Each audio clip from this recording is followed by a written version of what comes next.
You're a fisherman. Do you often see people doing dynamite fishing? Frequently we see people doing dynamite fishing. In fact, almost every time we go out to sea here, we find the guys bombing tuna out 3-4 miles out, 5 miles out to sea here.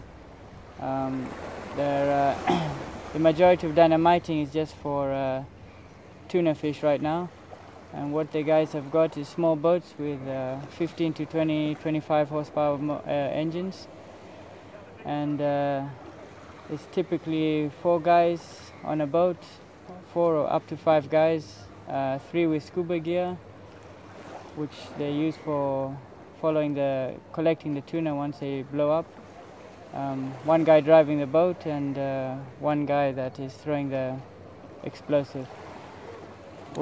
What they do is they wait for the fish to come up on the surface when they're feeding, and then they throw in the explosive, which goes off almost immediately. And the 2 or 3 guys with the scuba gear go in the water straight away because the tuna sink. So if they can get them in relatively shallow water, they collect quite a few fish. But frequently they blow up maybe 40-50 fish to collect 5 or 6 fish.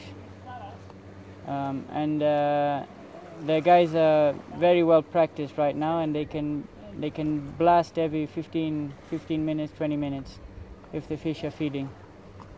And frequently we see up to 15 boats out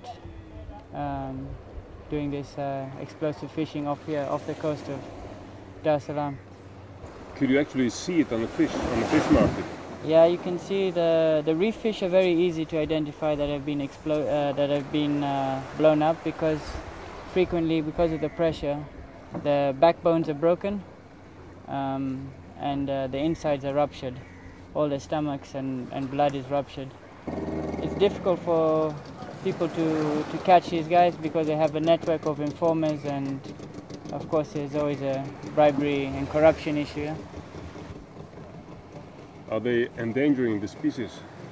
Yeah, the other local fishermen are suffering a lot for them. The guys who fish hand lines, who are trawling for the tuna, since the dynamite fishing, they don't catch even a quarter of what they're catching before. And even for us, while we're sports fishing, it's become very difficult for the tuna, because the tuna are very scared. So as soon as you get close to them with a boat, they sink. So it makes it difficult for the other fishermen.